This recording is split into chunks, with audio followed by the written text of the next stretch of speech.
Assalamu alaikum wa rahmatullahi wa barakatuhu. My name is Bilal Abdul Kareem for OGN. Today, we're going to discuss a very serious series of events which have been taking place since last night. Let's get started. Firstly, there was an attack by Syrian government troops on the compound of a French national, French-Senegalese national named Omar Diaby Omsen.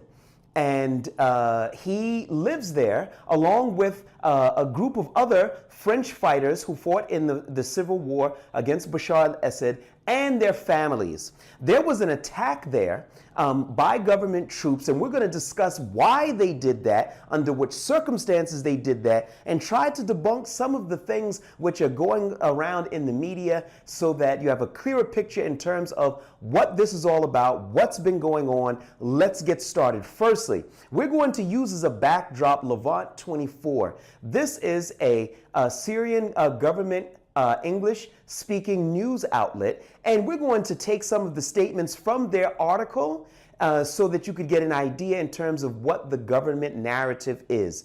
It says, Idlib security forces surround compound to, quote, rescue kidnapped girl. Now, we're going to discuss exactly what that means or doesn't mean, and let's get started here.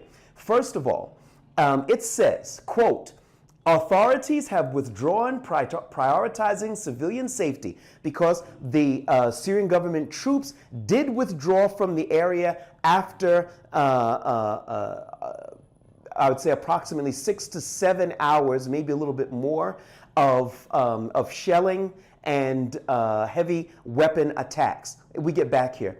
Quote, authorities have withdrawn prioritizing civilian safety and allowing Diaby and his followers an opportunity to comply without violence. Quote, the goal is to bring Omar to justice and return the girl to her family, end quote. That's what the official told Levant 24. Now, we're going to use this as the backdrop, that the goal is to bring Omar to justice and return the girl to her family. Okay, let's take a look and see what that is. This is the little girl in question. Her name is Maymuna.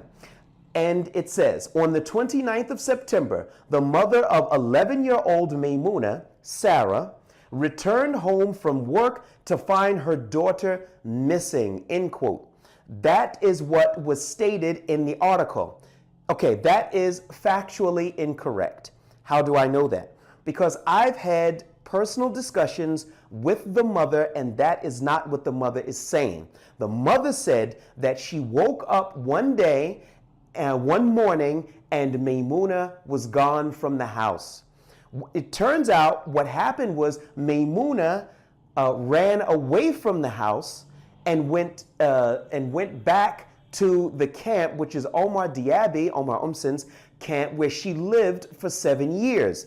Now, it's been very clear that there have been a lot of problems in the home between the mother and the daughter. Who's right, who's wrong, not my business. That's not what we're doing here. But the reality of the situation is that the 11-year-old girl ran away, and she was not abducted. She was not kidnapped. That is just factually incorrect. And it goes forward.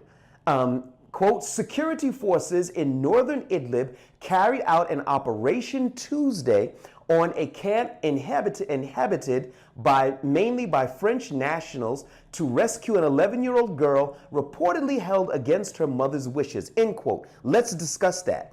It was reported that, and there was video evidence that heavy weapons were used in the attack on the compound by Syrian government troops. It was reported that a tank was there.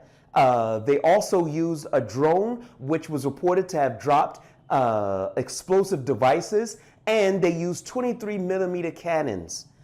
When you're trying to rescue an 11-year-old girl, who I need for people to understand where she is staying.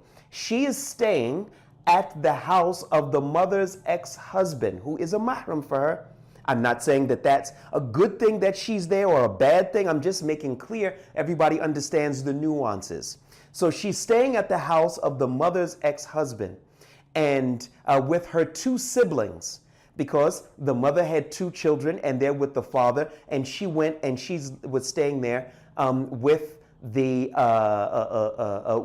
ex-husband. Now, she went of her own accord. I personally heard the frantic messages where she was trying to get someone to come to pick her up because she didn't know the way back to the compound from her mother's house. Okay, so back to the story here. Now, if you're going to rescue an 11-year-old girl, you're risking killing her by bringing heavy weapons, a tank, and a 23mm cannon. These are just not consistent decisions made by the government to back up their claim that this was about an 11-year-old girl. It continues. Now, it says the Internal Security Directorate said the objective was to retrieve the girl safely and arrest Diaby, who is wanted for multiple violations. This is Omar Omsen, or Omar Diaby, he's also known as.